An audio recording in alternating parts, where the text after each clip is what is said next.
but just to be able to like be so flexible and be able to train with these guys, and then be able to train with our distance guys as well, and that's like what I really like about it. But then those hard workouts where I'm dying and like right now I'm fiending for it. I'm not gonna lie, I haven't had a really hard workout.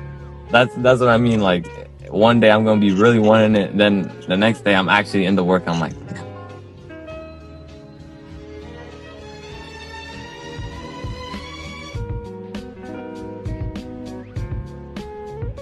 I believe I cut down to like 430. That was like my most progression this season. 800 wise though, I think I started at like 213, cut down to like 210, and I was at 210 the rest of the season. I ran 210 like 8, 9 times. I don't know. I was just kept on running 210. Kind of haunted me too. But after that, after that season wrapped up, um, on to the next season, cross country. I went from my junior season running like I think my PR was like 1930 or maybe 20. I don't know. And I cut down to like 17, low 17s. I think it was 17, 17. It was fine. That didn't really get me anywhere in cross country. I never went to like anything past districts. Nothing. I never went to state. Never went to NXN, NXR, nothing like that. So, um, but then track, track comes around, and I know it's my senior year. I know I gotta get some schools lined up and things like that. So it was really important for me to run fast, and I think opened up my senior season like a 430 or something like that, and the 800 I opened up in like 208. So finally broke that 210. Um, and then I think I cut down to like 201 and my 15 to like a 425. And I started calling up schools, and things like that. And I mean, obviously at that time, those times aren't even that impressive, but just Yeah. to like start, you know. And Yeah. PSU coach at the time, there was a lot of things going on with PSU. I'm not even going to go into all that, but there's always some things going on with PSU. Um, I was talking to him. He was like, "Oh, he doesn't even care about my 800 time." I think at that time I broke two. It was my first time breaking two, and he was like, "I don't even care. He really just wants a 15 time and a 3K time." And at that time, I didn't even Mm. run a 3K. I was like, "Damn, this dude wants a 8 like 50 or 845 in the 3K," and I never even ran a 3K. Then in the 15, he wants like even like four flat to even be considered, or like 403. I was like, Yeah. "Damn." That's a long ways to go, but that kind of motivated me. I believe it was like 405. He said actually, and I was like, all right, I'm gonna just target that. Cutting down the whole season, broke to I was like at 158 whole season after that. And then the 15 started cutting down really fast, and then by districts, I ran like 411, 408. I made state somehow. Some people just dropped out the race. I don't know how I made state with like one of the elite groups. We had like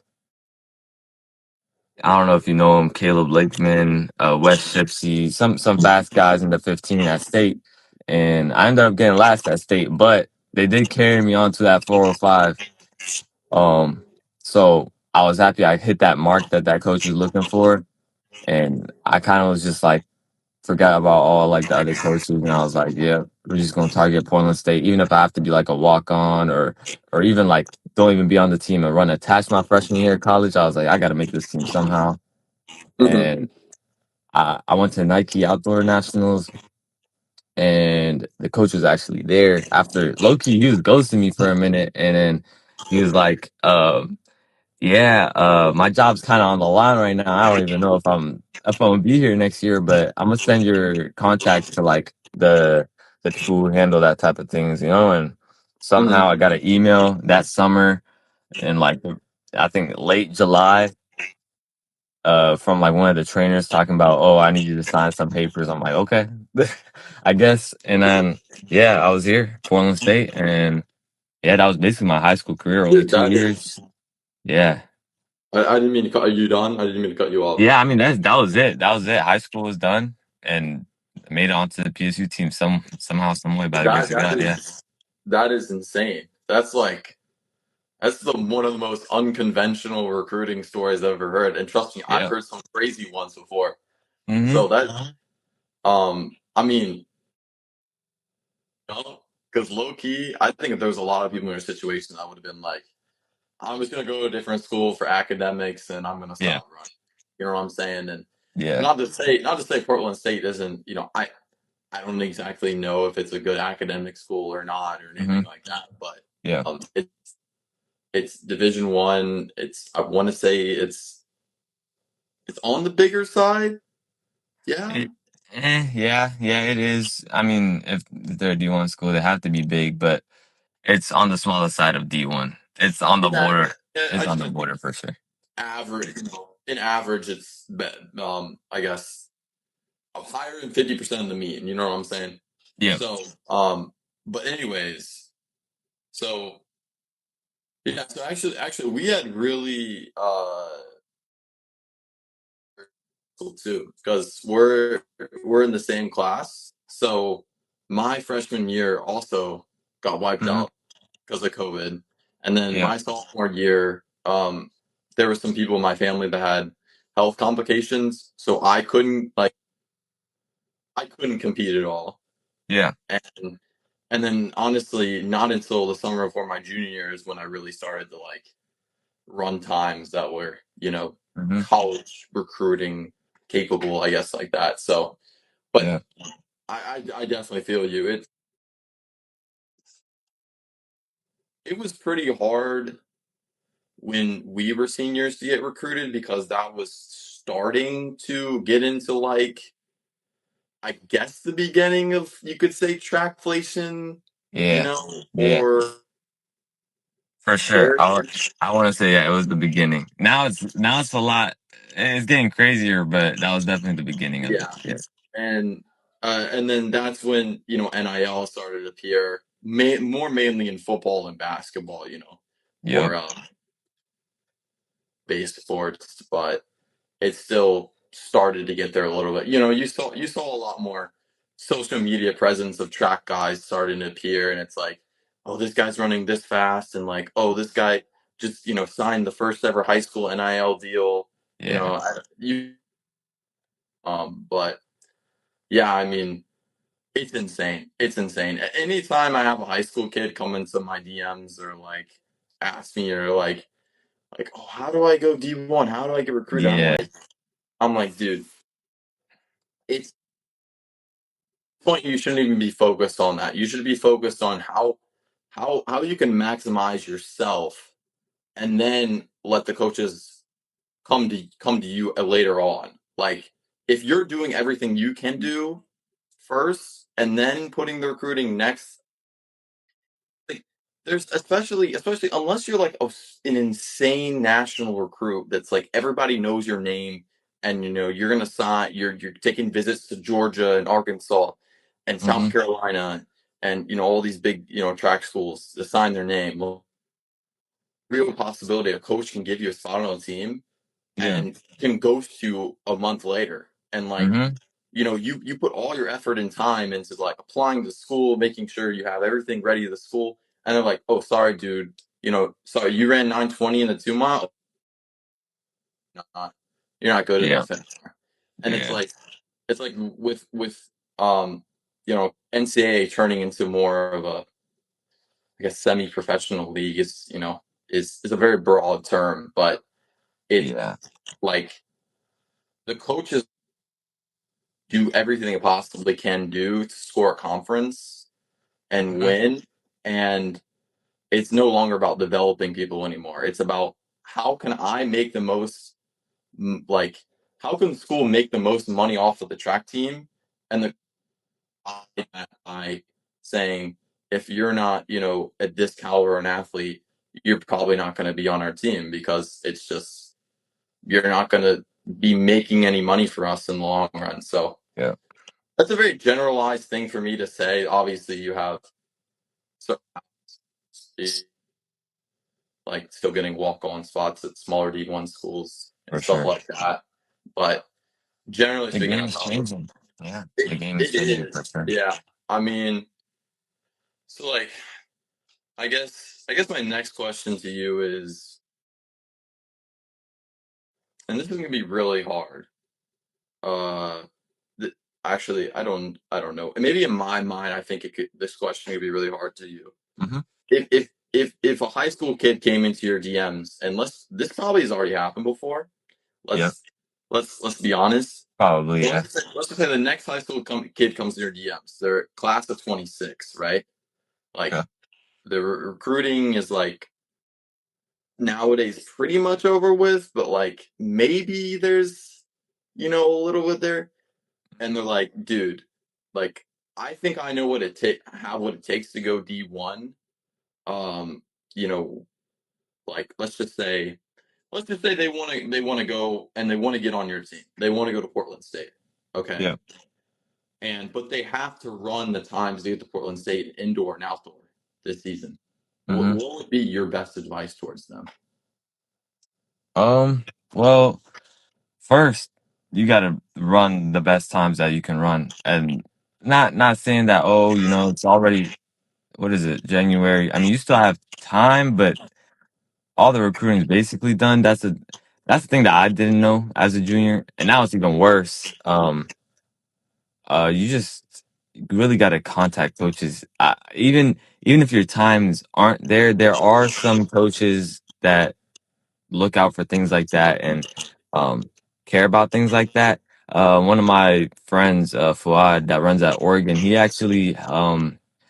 has this account where he just helps out high school runners and things like that to email coaches and have like this quick template that clicks out like all the bluff, just gets like the main things like your GPA and your times and your year and just simple things like that that will get you to the top of their list instead of just getting flooded with all these emails talking about their whole running careers and how I got into running and all this stuff. But I mean, there's always time. And for Portland State, I mean, the roster is like on the brink of full. So you really have to be like an elite athlete to get on the team to because there's a lot of walk-ons, not a lot of scholarship spots. Even the people who are on scholarship, they're on percentages, like small percentages, especially the men's side. So if it's a men's athlete, I mean, you really just got to be competing somewhere where you might be scoring or if not like on the brink of scoring in the Big Sky Conference, which isn't an easy task and it sounds crazy, but that's just what the state of the NCAA is right now. I mean, there's like I could say like 80-90% of the team right now is not going to score in the conference, but we've had so many new coaches that this is just the roster that we have and we can't do anything about it. But this is just how it's going to be until these athletes graduate and things like that. Even myself, I got 12th in conference last year, and I know I'm not the best athlete, but I'm one of the top athletes at Portland State, and that says something. Um, but as a team, you gotta really think of the head coach's perspective. He's just trying to get better. He's trying to get the team better. So he's not gonna recruit someone that might be in the middle of what our team is. He's gonna try recruiting someone who's higher up, or even a transfer. There's so many transfers nowadays. Freshmen aren't, or high school athletes are not even fighting for a spot with like other high school athletes. They're fighting for spots with transfer athletes. Yes. And that's the state of it right now. Yeah. Um, I'm gonna first and foremost say that the Big Sky is legit. The Yeah. Big Sky is legit. Like Mhm. a lot of people think about divisional conferences, and they think of, and this is more of a sports general thing. SEC, Power Four, Yeah. SEC, ACC, Big Ten, Big 12. Maybe you throw in Sun Belt. Those Yeah. mid-major schools, whatever. But when it comes to track, there's gonna be dogs at any level of the sport. Hmm. I don't care if you go D3. You're not, and I don't care if you go D3 and you're a national type caliber athlete in high school. You're still going to be going against dogs in the sport. But Yeah. anyway, to say the Big Sky, bro, you have NAU like top of the Big class. guys. Yeah, You got Montana Olympians. State. Yeah, Montana State always have they.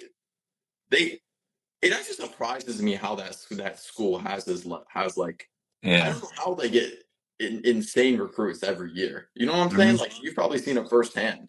Yeah, Um, yeah, and I've seen it. I mean, I think a lot of it has to do with consistency and athlete retention and coach retention. Like they've been keeping the same coach and same team, same like team culture and things like that. And then when athletes probably visit there, they're like, I want to be something part of something that's more consistent and something that's not new, not to say that new is bad, but something that's more established, and they yeah, know that Montana State is established in the Big Sky Conference, and yeah, they're out there competing with big time schools like NAU and you know things of that yeah. nature. Um, and there's a couple other ones that I'm forgetting that are up there. Um, in the distances, I mean Montana's good too. Montana's good for sure. Um, Weber State has a good distance team. What's a more like track focused school? Like they got a Track lot of good focused school in like Big Sky. sprinters. Yeah, they got a lot Sprinters, of good Montana sprinters. State has a lot of good sprinters. They actually Yeah. have this they had this sprinter, I believe he represents Jamaica in the Olympics, I'm pretty sure. And Mhm. that dude's cold. He's a hurdler. Um yeah, they I mean, yeah, I think that's about it. I mean, I NAU is probably the top of the line, and then Montana State, Montana. We also got Idaho. We got Sacramento State. They got some good 800 guys Oh, at it's that yeah, Sacramento State. Sacramento State. Their funding recently has gone Yeah, up like crazy. I think it was like Shaq is funding them now or something. yeah. The whole athletics program is getting funded a lot more. Yeah. Uh, I heard they're even trying to at least for their football team. I don't even think their football team is in. I don't know if they're in our conference, but their football team is trying to like I don't know expand their I stadium or yeah, something like that. Like I think they put like a 10-year plan to go Power 4. yeah, I something think crazy like that. yeah, Yeah, I think Shaq wants to like put some money in that school so they can I don't know. What I've heard is that they want like a 10-year plan where they can yeah. start be competing with like maybe join like the Big 12 or something like that. You know what I'm Hmm. saying? So, but regardless of any conference in the Division One, it's Yeah, going to be insane. for Fighting real. for roster spots, um, getting scholarship, um, getting NIL, uh, Mhm. scoring a conference, winning conference. Like it has NCAA has taken a whole nother jump in the last couple of years. Usually when you see, organizations in the past, and this is a more general thing as well, like I see it's like usually it's like when you have like a bit like a change is like a small change over a course of 20, 30 years, something like that. Yeah, Um, but then say it feels like they're just like everything's moving all of a sudden. Boom, boom, boom. they Like you just can't even keep up with it. you can't like and it's insane because two years ago when we were getting recruited out of high school, um, Hmm. it's like we're I don't know if you've talked to some people that maybe you probably have had some seniors or juniors at a high school that you've walked through visits with them before. No, Um, like visiting colleges. like they visit your school and you show them the Oh, school. yeah, yeah, Yeah, yeah, yeah, yeah. yeah, And you probably talk to them and they're like, dude, I've run this time, and you're like, yeah. you're not full ride already, Hmm. and it's like Yeah. in our minds that time is like you should be going to Oregon. But Hmm. then we're thinking they're like, hold up, that's not how the NCAA works anymore. Yeah, yeah. Gotta remember. That's not how it is. Yeah. So, but all right, let's go more into your college career. Um, Mhm. So you're mainly focused a let's just say you're between a 400 and a 1500 guy, I want to say, Sure, at most, yeah. at most. Hmm. Okay. And then you run cross country probably just to stay in shape, Yeah, maybe. I know some 800-meter guys in the NCAA that don't run cross, but regardless of, even if they don't, they still train like cross country guys. They build base, build mileage, and they do a lot of tempo sessions, a lot of threshold work, all this type of stuff. So, I've talked to my coaches, my teammates, and it's like it doesn't hurt to do cross country at all for me. Mhm. And 400 is just if you see me for run a 400, it's just for fun or Yeah. just for like training or like a workout. Like I'll do it right after like the 800 or something like that, just to get that speed work under my legs.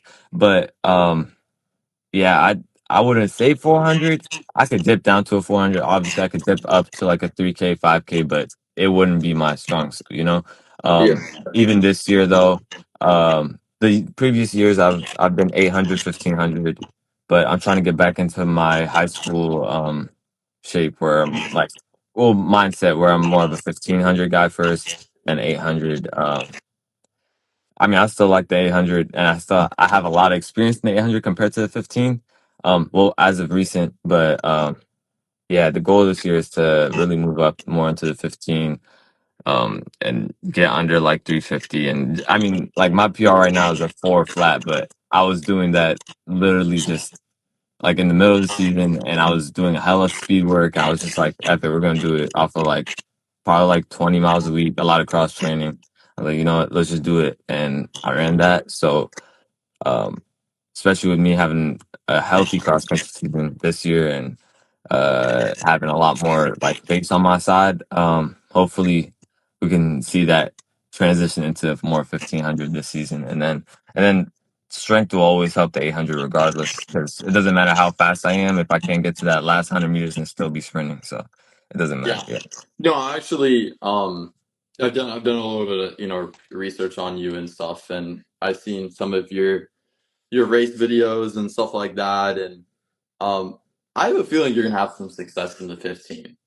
yeah. I think you're gonna have a really good season this year, and I think you're. Thank you. If I had to guess, I'm not no coach from any far standard whatsoever, but if I had to guess, I think you're gonna have probably more success on the 8 to 15 side than the 4 to 8 side For sure, because for sure. Yeah, it seems as though your training recently has been a lot more of that like tempo threshold, yeah, making sure your aerobic capacity and your strength side of things are more up to date than your speed because you got speed. You yeah. know you got speed. You know you can hop in a 4x4 and probably run 47 high Ah, and that's stretch. pushing it. That's pushing it. But That's a push stretch. maybe in like May. You know what I'm saying? Maybe like really sharp. I can run like a like at best 49 low, 48 high. I don't know, but yeah, I don't know. But Anyways, 47 high is pushing it. anyways, I'm you not know, here to limit myself or anything like that, but right now I know my yeah, speed. yeah. So let's just say 48. Yep, 48 speed and 400 is fine for the 800, especially with where you're at right now. for Like sure. 48 speed, 400, you can get out, when you're 852, close in 57, and probably run 149. You know what Hopefully, I'm saying? yeah, So the 400 speed is not an issue. It's more of the strength based side. So all I'm saying is, if you keep up with that, you'll probably have some success in the 15. yeah. Um, but I'm going to take it a step back for a second. And you talked about earlier that you ran the 15 in high school. That was Hmm. like so that's weird. So in my in Virginia, we did like 1600 or miles. So Yeah, when I got to college and I ran 1500, I was like, oh, this is a little different. To be honest, hmm, I like 15 better. I, yeah, I do. 15 is so much better than the 1600 of the mile. for So, sure, for um, sure. have you ran a 1600 mile yet? I've ran the only time I run mile is indoor. I ran like a mile in high school indoor, like my one and only indoor race, and it was like a 4:46. Um, I want to say in college it was about I think it was about the same, but like maybe a little bit faster. I forgot, but I've never like seriously ran a mile. I might run a mile this weekend though. On Friday, UW preview. I might just stick fully to the 800. Still talking to coaches about that and also my health too. So we're gonna figure out if I'm gonna run the mile or not. But I'm excited to see what I can run in a mile. Mhm. I think I'm in shape to go like 4:20 or something like that, or a little bit faster. I don't know. We'll see. We'll see what it is. But yeah, mile. I don't like the mile as much as the 15, of course, but it's I just like to think of it as the same thing. Just that's what I try to think of it as mentally, like It's just same thing. 100 meters Yep. long. That's all it Yep. is. Just So go. Yep. just 100 meters long. So um, I'm gonna get this correct. So you've run 152 800, right? Yeah. Was it? I might have messed up. Was it 120 flat or 121 in the 600? It was 120.8. Okay. So I did Yeah. get that on the post. I was thinking for a second, I was like, Okay. did he run 120 or 121? Hopefully he ran Yeah. 120. It was, yeah, 120 high though, right? Yeah. 120 high. Okay. 400 open. What's that time? 50, like 50.1 or 50.2. That was my first time in blocks. It was interesting, but yeah, I was like, have it, I'm gonna do it. Okay. Yeah. 50.2. Probably could split 48 in the 4x4 though. So 48, 49, 49.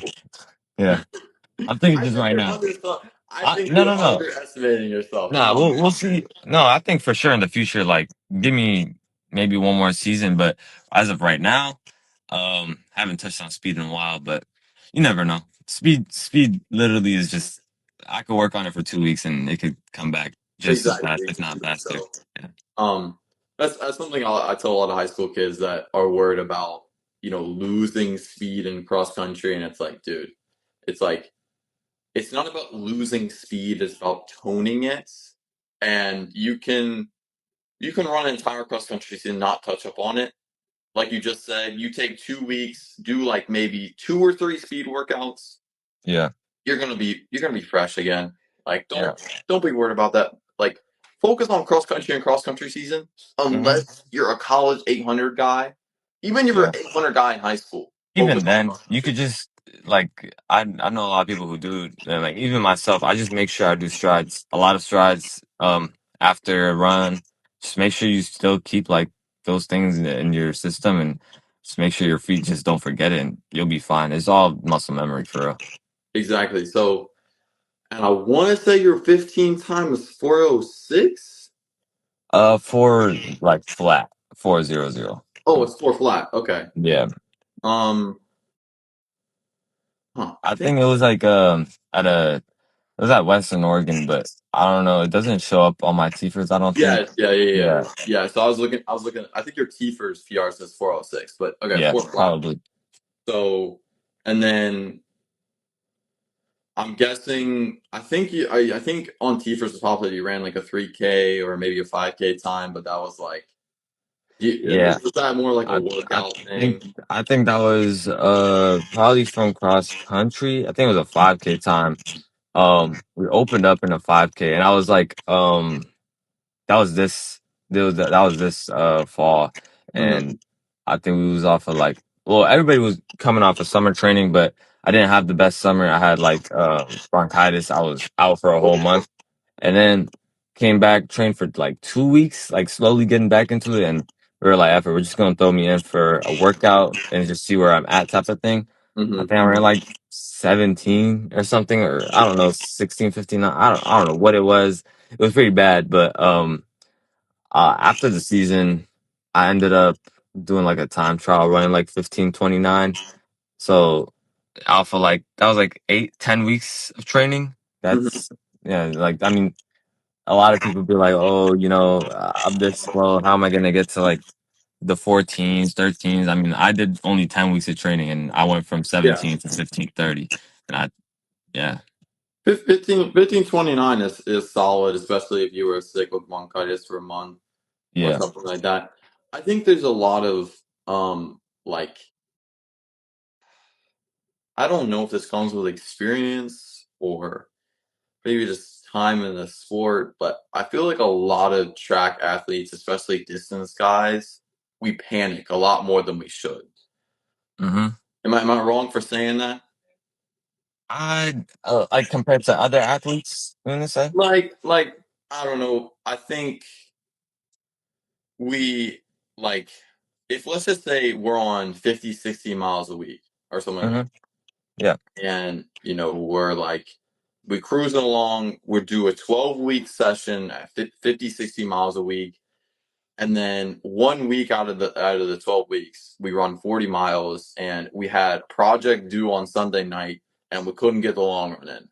Yeah. Like we start to freak out, like our entire training Mm. session is going to be ruined by one missed long run, and then our Yeah. like I feel like a lot of people panic or freak out over that. And it's like dude, it's only going to make a 0.001%, Mm-hmm. if that, like difference in the outcome of your race. At the end of the day, a lot of our the gap between what we actually run, and this is what I personally seen. This can be different for everybody else, but what I personally seen is that the gap time between what we run and the potential we could have run in the race has more to do with how we actually ran the race than the training behind it. You know For what I'm sure. saying? For sure. Yeah. Does that make sense? You want to Yeah. you want to maybe speak upon that, of how you personally seen that as well? Yeah. I mean, I feel like honestly, this is perfect case for my race 2 days ago in the 1K. I mean, I know I did a time trial like you say like 4 weeks ago and 1K on the track. It was downpouring, but I ran like 2:35 or something. And I was like I was hurting and it was raining, like Portland rain is bad. And I was like, whatever, we just did it. And to come out there and then on a track, nice track, and come no rain and run a 2:40, whatever I ran. That's not a like a like a indicator for how fit I am. I know the Mhm. work that I've been doing and the training that I've been doing and the mileage that I've been doing has led to something.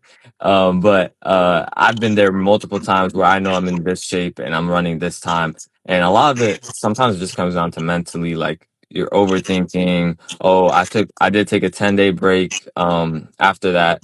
And maybe I was overthinking about that. Maybe I'm not fit enough. But then we come to forget all the work that we've done. It's not all just going to be erased by taking 10 days off. It takes 2 weeks or longer even to remove all of your fitness. 10 days will only remove like a couple percentage, like 1 to 2% of your fitness, and you can get that right back, you know? Yeah, But to overthink, oh, I missed the long run, like the more you think about it, the more it hurts your mentality. And then once you get onto that line, you're gonna be making excuses. You know that little voice in your head, and yeah, you're like, you want the least of that, honestly. yeah, And anything above an 800, you want the least of any voices in your head. So, just to keep your mentality in check and just be like, for sure. like these things aren't as important as Yeah, obviously in the long run is important. Missing one, you're not gonna die. yeah. Do you have a love hate relationship with 800? Mm, yeah, you can say that. I think every 800 of the guys does, girl, whatever.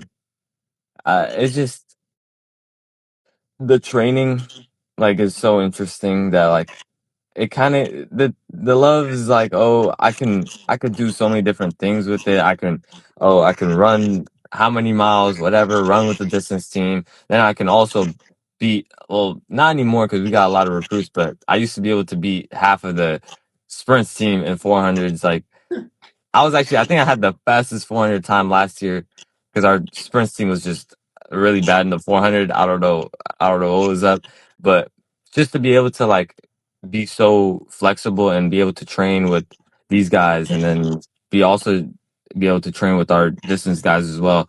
And And that's like what I really like about it. But then those hard workouts where I'm dying and like right now I'm feeding for it. I'm not gonna lie, I haven't had a really hard workout. That's what I mean. Like one day I'm gonna be really wanting it, then the next day I'm actually in the work. I'm like almost Yeah. on the brink of throwing up. But that's the game of the sport. I mean, I feel like for us athletes like in running, it's a bit different than like basketball, but even basketball, I bet athletes be like, all right, bet we're gonna hoop, I haven't hooped in a while, we're gonna do Yeah. this practice, we're gonna do this workout, and it actually comes to it and they're breathing hella hard, they're doing suicides, and then they got another rep. I think Yeah. every athlete that works hard has a love-hate relationship, but if you want to be the best, you just gotta thug it out. Yeah, that's usually what it comes down to. Hmm. All right, we're gonna move on to the last topic in Yeah. this, and we're gonna talk about what your plans are slash your goals Hmm. slash um, maybe what you actually think can happen, or maybe a little touch a little bit of realism. But Yeah, well, let's go. We're kind of already in indoor season, so let's jump into outdoor this year. for sure. That's the main goal always. What is what do you think? What do you think Amir can do this outdoor season? Um, I was talking to my coach yesterday about this, and I feel like I strongly can, if I can run, I believe I can run 148 on rounds.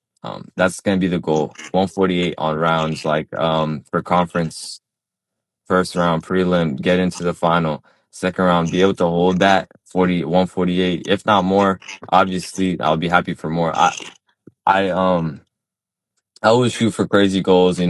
Honestly, if you heard my real goal right now, a lot of people would laugh, but that's just the mentality that I have. Well, If I don't, if I well, don't have what's that, the real like goal? Go for it, 145, 144 is always gonna be like something that's sounds unrealistic, but I think anything can happen, and where I think anything can happen any day. So, bro. yeah, that's If gonna be it. listen, I have put all like, dude, I don't even know how to explain this anymore, but like, if Cooper Lukanowski can run 142, Yeah, you can drop 7 seconds in a season, bro. for real. You can like, dude, it we can play the odds game and say, you know, how likely of a scenario is it for you to actually do it?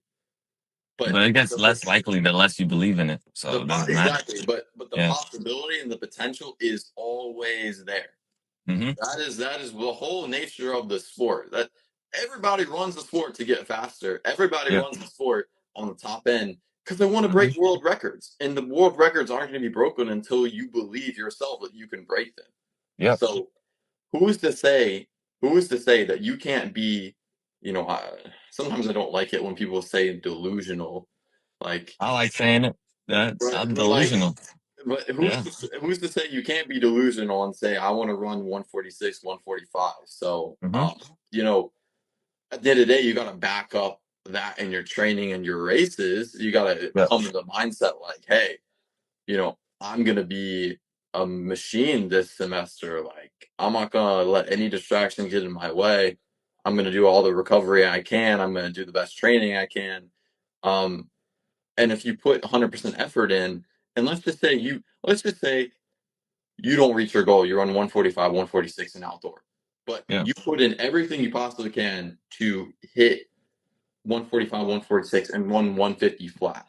I'm not you, but I guarantee you, if you put in 100%, you'd probably still be happy with 150 flat. So, Yeah.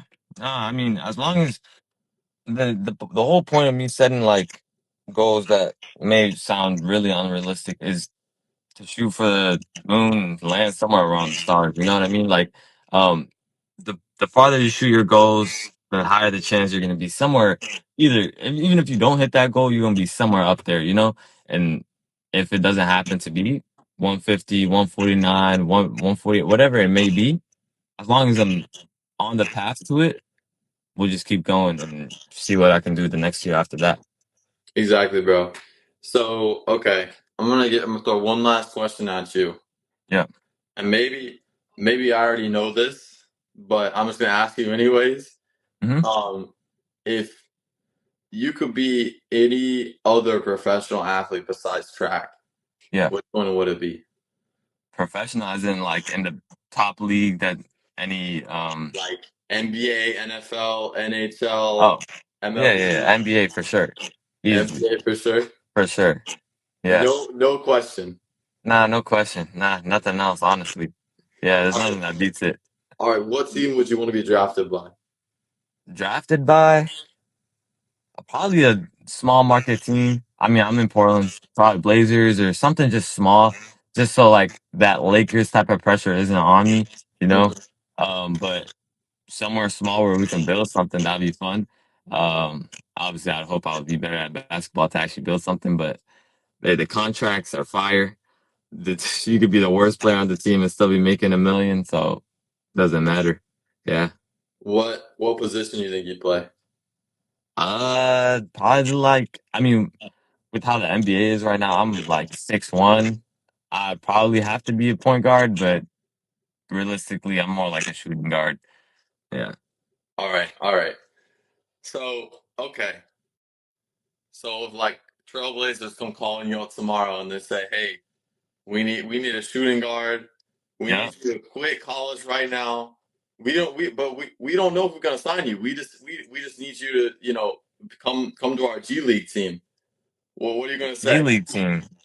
Um, nah, they would have to give me a contract. I'm not gonna lie. Nah, I'm Wow, not that's quitting. your dream. That's your dream right there. Nah, I need a contract. I need a contract before I quit this. You gotta make sure I gotta secure something, and before I leave this, you know what I mean? Like, Yeah. yeah, I have something secured here. Why would I leave until I have something else secured? You know? Mhm. All Yeah, right, bro. I really appreciate you coming on. This was probably one of the most fun episodes I've done. So, for and thank you. I love what you've been doing on social media, and Appreciate it. putting the message out there that shoot for the, what was that saying you said again? Shoot for the moon and land somewhere amongst the stars. You know? Shoot for the moon and land amongst some of the stars. So I loving you putting out that message, and um I'll be cheering you on.